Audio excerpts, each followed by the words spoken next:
Augusta. You're watching News 12 live at 5. It's day one of competition play for the Augusta National Women's Amateur Tournament out at Champions Retreat Golf Club. The big storyline today is, of course, the weather. Yeah, things got off to a late start with a weather delay, with play starting at 9 this morning instead of 8 o'clock. Our Laura Warren live at 5 at Champions Retreat. And Laura, the weather is certainly proving to be a big factor with every player today. It really is, but what a difference a few hours can make. Earlier today, it did not look like this, but now the sun is shining, but that wind is still whipping, and a lot of the players aren't really sure what to make of the greens because they have been soaked from that overnight rain. So we saw a lot of players dealing with that as a problem. A lot of approach shots just dying with the rain we saw overnight. Same on 18. That proved to be an issue for a lot of players, saying it's hard to gauge from yesterday's practice round. So we've seen a lot of those putts left short with the rain really slowing them down on the greens today. But the wind gusts we're expecting tomorrow, similar to some of those we've seen today. Riley was saying we got up to 30-mile-per-hour gusts, and a lot of the players were commenting about how that has just been brutal because it's already a difficult course, and if a gust of wind hits your shot, throws it off course, then that's a whole different ball game when you're playing for just a few shots off of the lead. But I don't think anybody understands that better than maybe the Greenbrier girls golf team, and they were out here today. Alyssa, they were able to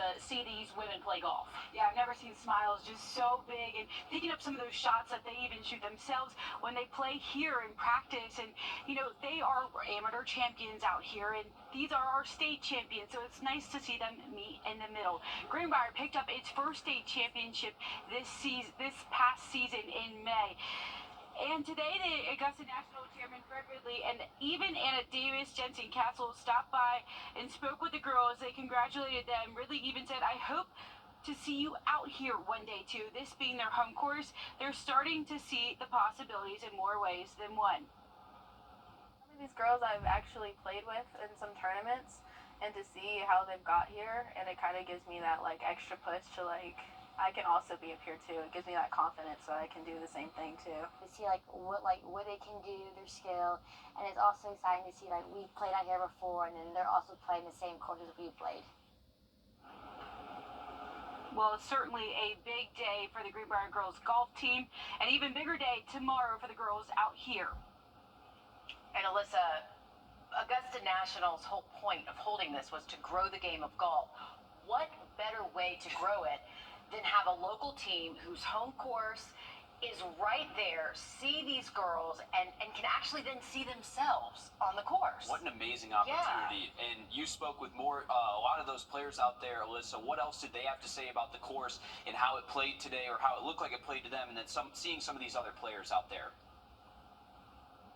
Just kind of what we were already told, that the greens are completely unpredictable, and so you have to take the chances when you see them, especially when that wind was calm. And many of those golfers who had their shots and were able to take them when that wind wasn't whipping around, they were the lucky ones out here today.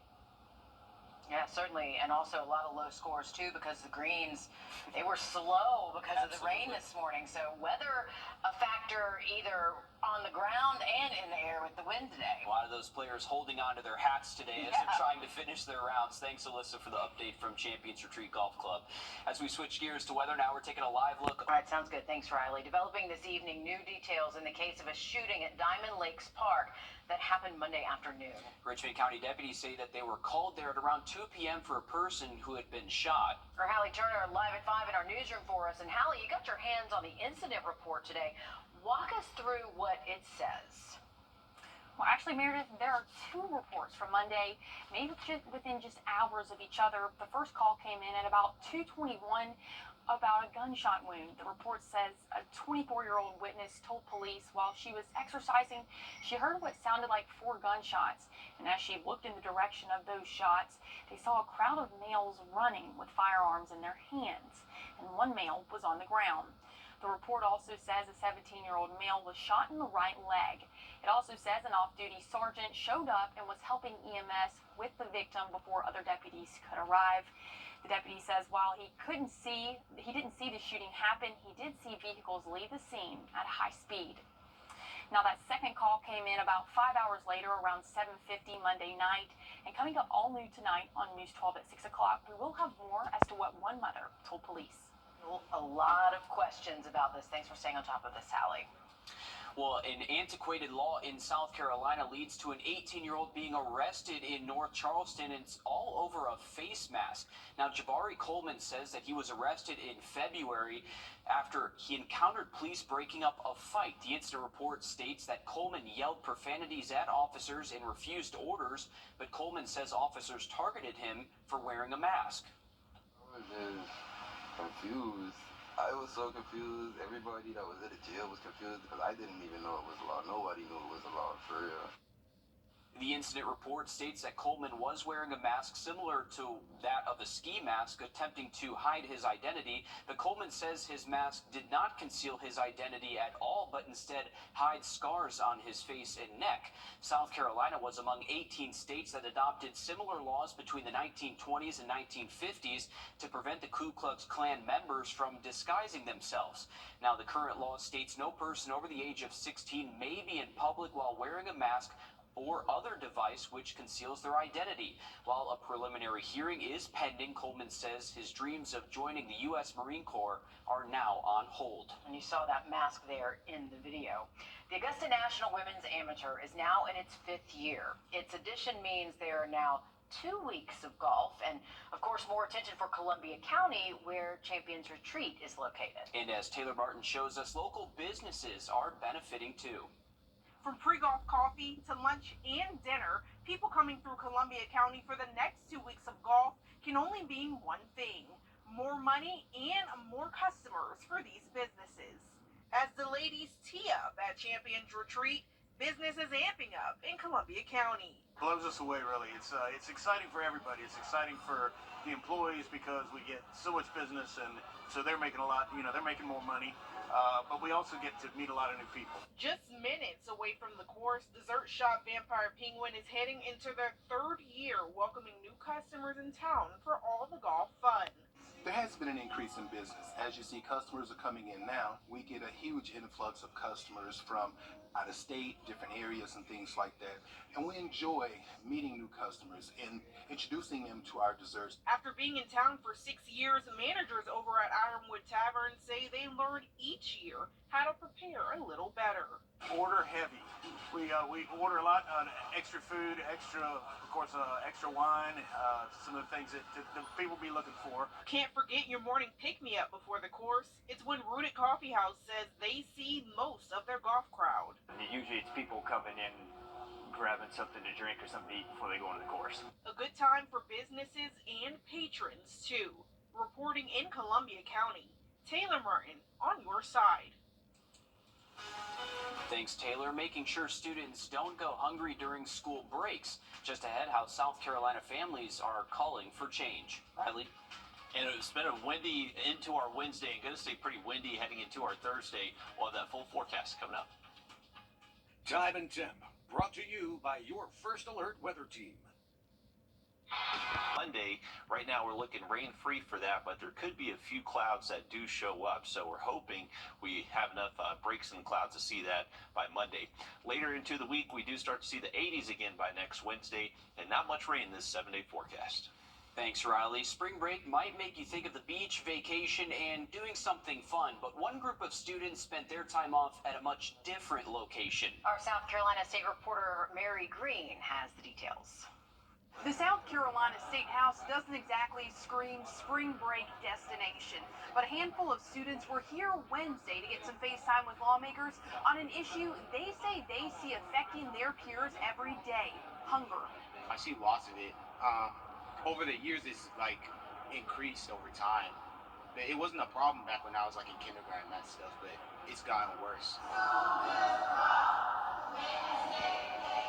These students grabbed senators' attention Wednesday as they walked into the State House, encouraging them to put money and legislation toward expanding school meal access. That includes bipartisan bills that have been filed to provide universal free meals in all South Carolina public schools. Next week, the Senate's Budget Writing Committee will meet to finalize its version of next year's state spending plan. The nonprofit Holzfire hopes to see legislators renew a temporary law in the budget that encourages participation in a federal school meals program. It covers the cost of breakfast and lunches for all students in a school or district if enough students in that school or district qualify for free meals. By our estimates, there's only about 13 districts that could qualify to participate but are not. Those districts, unless they can show a financial burden for some reason, then they should be able to participate at no real cost to them. What we really want is for the Senate Finance Committee to then fund those schools and provide the difference if they do have a financial burden. Those universal school meal bills sit in their respective committees in both the House and the Senate. Reporting from the State House, I'm Mary Green. South Carolina also opted out of a federal program that would have given families money this summer to buy groceries if they qualify for free meals during the school year. One analysis found more than 500,000 kids would have qualified, but the governor ultimately made the call to not participate. Well, spring break is almost here. If you're flying, we're looking at what you need to know before you go. That's coming up next. First Alert Radar, powered by Jim Hudson Automotive Group. After a zero... Kelly needs new floors. I need new floors. So she went to the flooring experts at LL Flooring, and it was as easy as 1, 2, 3, floor. Nice one, Kelly. LL Flooring, every step covered. The U.S. Department of Transportation is considering new rules to require airlines to reimburse travelers for things like hotels or meals and rebooking when the airline is responsible for cancellations or even significant delays. Consumer investigator Carice Jackman spoke with a consumer watchdog group about your rights and what you need to know before you fly. From spring break and summer vacation to holiday weekends, the airports are about to be packed. I have some travel planned already, so I am looking forward to that. Judith Cochran flies all the time. While she's never had to deal with being bumped from one flight to another, she has run into one or two hiccups. I have had luggage lost or delayed. It can be inconvenient, so I typically try to pack lighter and carry on everything. She's also tired of seeing airlines raise the price for luggage. Delta, United, and American all announced this year they're increasing their checked baggage fees. Stop charging for bags. Just include that in the price of the ticket. I just think that people feel nickel and dimed, and they want to have some upfront transparency with the pricing. So I know it's a huge moneymaker for them now, but I just don't, it doesn't sit well with me. The International Air Transport Association predicts around 4.7 billion people are expected to travel this year, a historic high exceeding the pre-pandemic level of 4.5 billion in 2019. Things are better now, and they were better in 2023 than they were the year before, so that's great news. Cancellations have improved significantly, but if you're on one of the tens of thousands of flights that's canceled or delays, then it's still a problem for you. Consumer watchdog Teresa Murray with U.S. Public Interest Research Group, or PIRG, says the good news is the Department of Transportation has been pushing for the airlines to be more accountable for issues. In part through pressure, all of the top 10 airlines will give you free rebooking on their own airline and free meals, and then 9 out of the 10 will provide free hotels if you're stranded overnight because of a cancellation or a delay that is within the control of that airline. But Murray says bumping people, whether you choose to be bumped or not, is still a big problem for airlines. Murray says last year, 26,000 people were bumped involuntarily and 307,000 were bumped voluntarily. Murray recommends downloading the airline's app at least a few days ahead of time for real-time notification. Consider putting a tracker in your bag, and know that you have rights if your flight is canceled, you're bumped, your bag is lost, or have a tarmac delay. You also have the right to file a complaint at the U.S. Department of Transportation's website. Despite all the possible headaches, Catherine still loves traveling. I understand that things happen, and I'm not too upset if I lose something. I'm not necessarily looking to be reimbursed because I try not to travel with a lot of valuable things, so it kind of goes with the territory. With this watching your wallet, I'm Carice Jackman. Murray says if you haven't booked your ticket yet, be aware that you could encounter problems if you book through a third-party website and the flight is canceled and you need to rebook. Under consumer laws, you don't have near the same rights that you have when you book directly with an airline, so be mindful of how you book before you fly. Riley? All right, good tips there, Will. Over the next several days, we are going to hang on to sunshine, but still pretty windy out there for Thursday. Now look at that forecast just after the break. Before I started,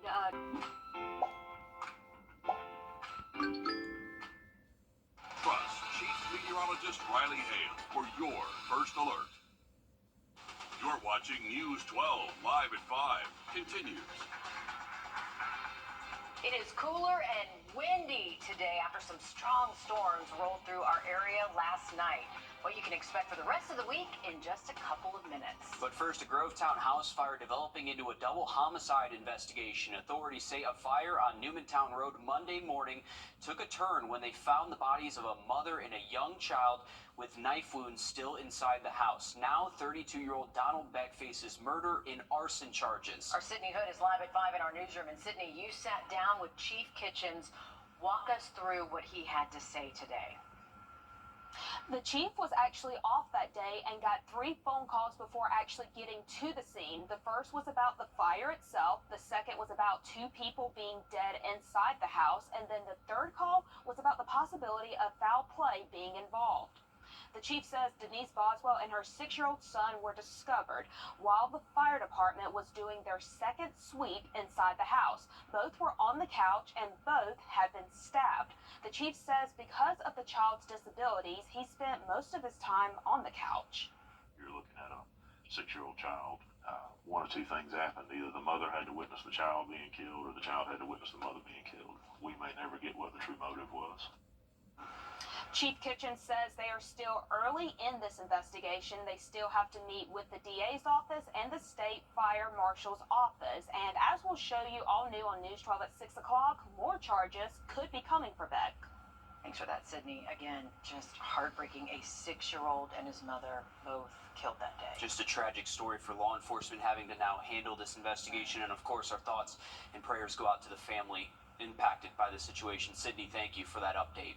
To weather now as we head over to First Alert Chief. Coming up in just about 10 minutes. All right, thanks, Riley. The first round of the Augusta National Women's Amateur is in the books, and we had some big names flying up and down the leaderboard all day long for round 1. Yeah, some of your Gamecocks Absolutely. there, Will. Due to last night's storms, tee times for the first round were pushed back an hour this morning. News 12 Sports Director Dan Booth joins us now live from Champions Retreat Golf Club with a leaderboard update and to tell us how the course conditions played a role, as they always do, in the first round. Dan.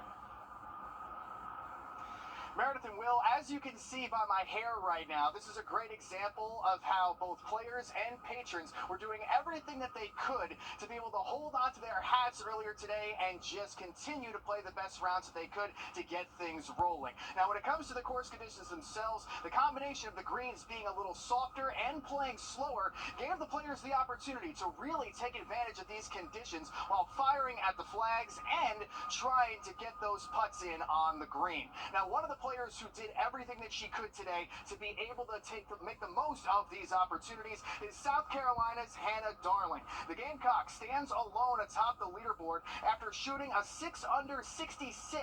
This is Darling's 3rd time competing in the Augusta National Women's Amateur, and she was dialed in all day long, picking up 8 birdies in what was a really impressive first round performance. The number 1 ranked amateur women's golfer in the world, Ingrid Lindblad, finished round 1 on only 1 shot back of the lead at 5 under. It took Lindblad a couple of holes to get rolling, but she sunk her first of 6 birdies on 3 after a nice approach from the fairway.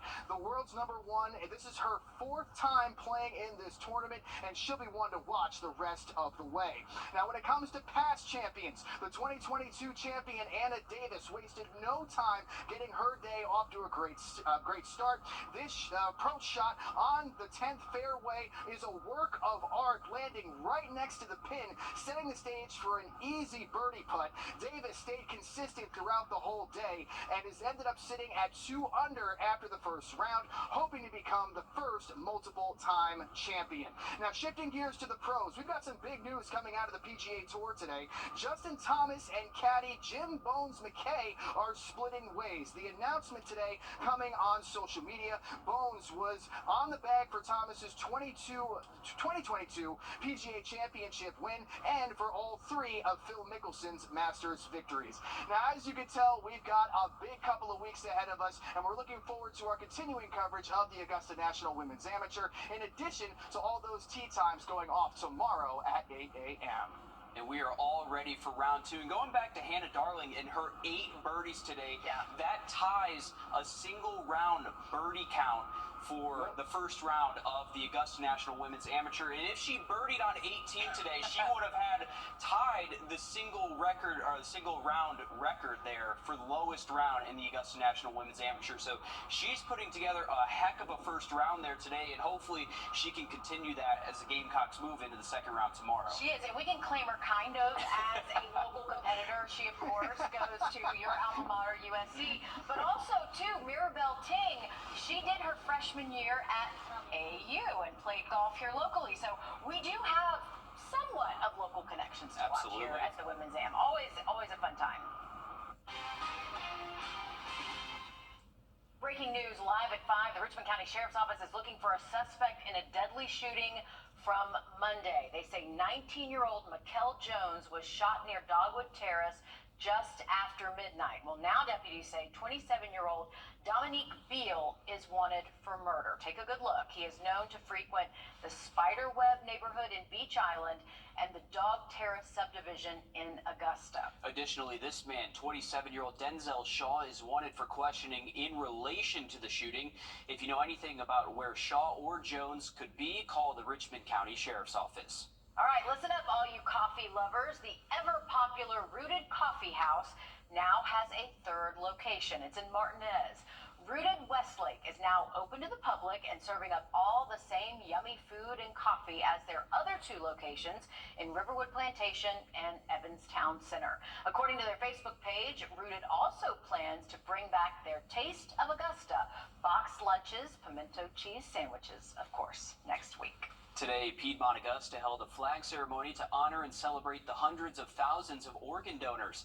It was at 1:08 this afternoon. Now, the significance of that is one organ donor can save the lives of up to 8 people. During the event, doctors and family of organ donors shared the incredible impacts those donations can have.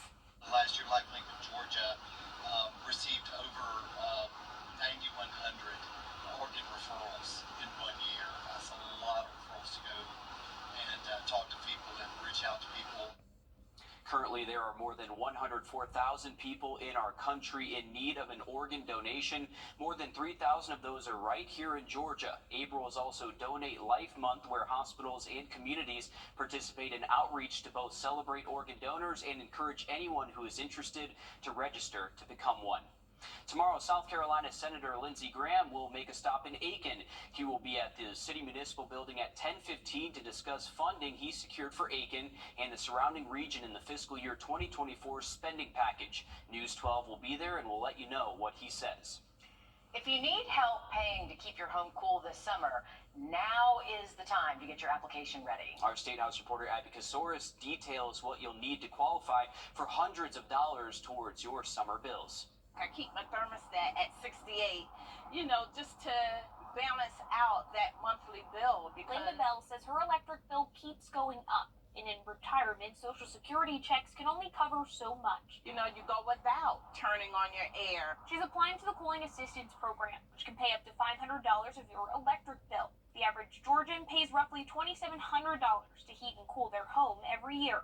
The Fulton County Community Action Authority is one of more than a dozen groups working across the state to connect people with resources on a first-come, first-served basis. They start with people who are homebound or over the age of 65 before opening the pool to everyone. You can find out more information on the agency closest to you on the Department of Human Services website. You'll be asked to bring a lot of paperwork, so make sure you have everything before your appointment. To qualify, a family's income must be less or or equal to 60% of the median income. For a household of one, that is just under $30,000. The income threshold for a family of 5 is under $67,000.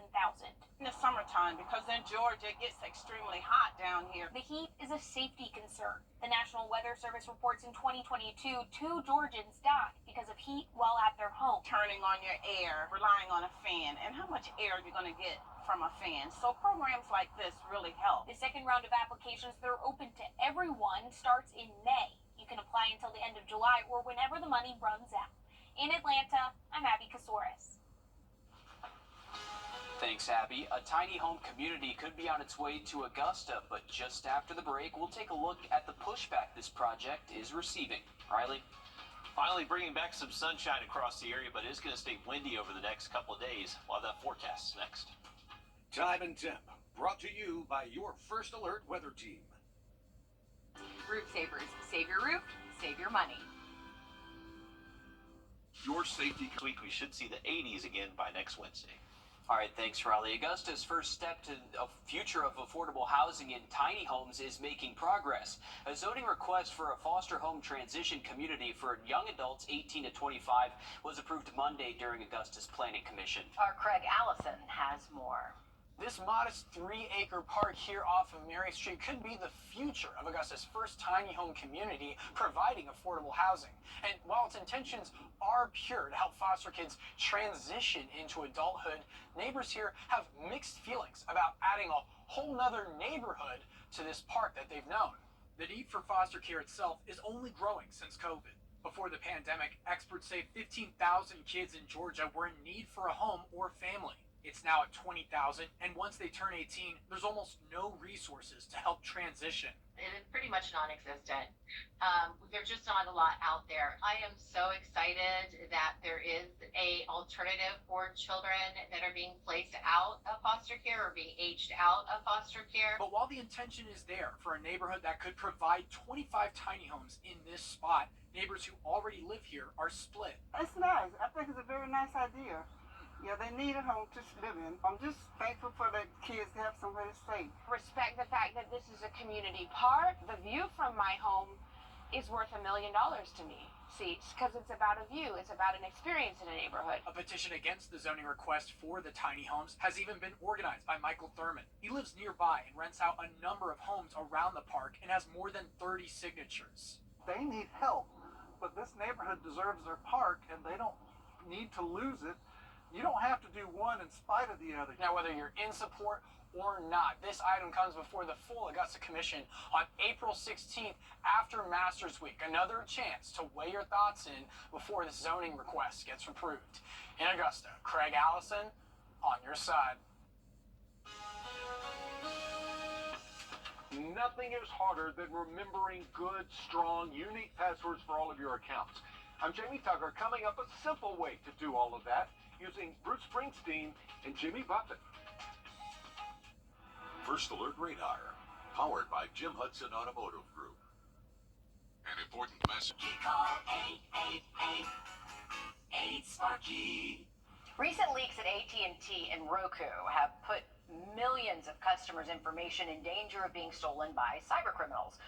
One thing these customers could have done to protect themselves is have a stronger password. Yeah, our consumer tech reporter Jamie Tucker has a trick that can help you come up with a good password and, of course, remember it too. What the Tech, sponsored by Augusta Preparatory Day School. By now we all know the criteria for strong passwords, but they're hard to remember, especially a different one of those for every account that we have. But here's a little trick, and to demonstrate, we're going to use Bruce Springsteen and Jimmy Buffett.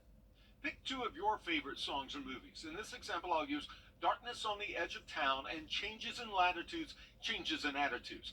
Now, take the first letter of each word using lowercase and uppercase letters. That's a pretty strong password there, but we're going to add a special character between the song titles and the number. You'll be able to remember this 16-character password in time.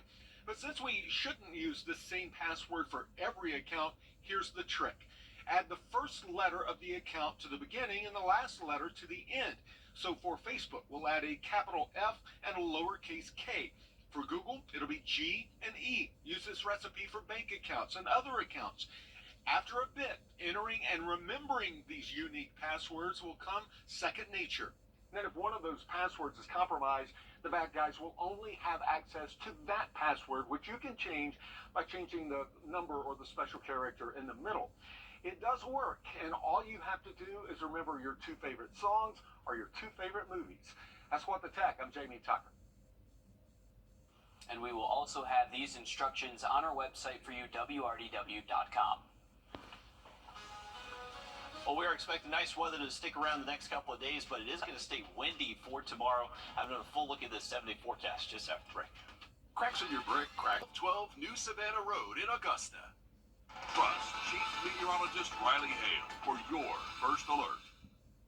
If your house is beginning to settle, don't settle for anything less than Ramjack Foundation Repair. Ramjack's American-made products are ISO certified and recognized by the International Code Council. Don't do it twice. Do it right. Rely on Ramjack. Welcome back. Here's a look at the Savannah River from our SRP Park Cam. It is definitely a breezy afternoon to be walking along the Greenway Trail. So be safe if you are walking on those type trails with a lot of towering tree cover over them. These type winds can knock down some of those small limbs, so just be safe out there. But beautiful afternoon nonetheless. You can see the progress being made in our community dock there in North Augusta. So starting to see the progress there. 71 degrees still if you're heading out this evening. Temps will quickly fall into the 50s and 60s once we get past sunset. Morning temperatures tomorrow will be in the mid 40s, so it is going to be a little bit cooler out there to start off our Thursday. By around 10 a.m. we're already in the 50s, and then those afternoon temps will likely stay in the 60s all day long tomorrow, along with those very breezy west winds that will be around 15 to 25 miles an hour. Into the weekend, that is when we do finally calm things down, hanging on to generally sunny skies both days this weekend. Saturday high temps still about 10 degrees below average in the mid 60s, but by Sunday we should see the 70s back, so improving it towards the end of the weekend. Next few mornings are going to be chilly all the way through the weekend. We'll be waking up in the low 40s, even upper 30s out in a few spots, so don't put away that winter coat just yet. Those temps will feel cool the next couple of days, but luckily warming up next week and looking mostly dry through next Wednesday. All right, thanks, Riley. Stick with us. We have more news, weather, and sports coming up after a short break on News 12 at 6 o'clock.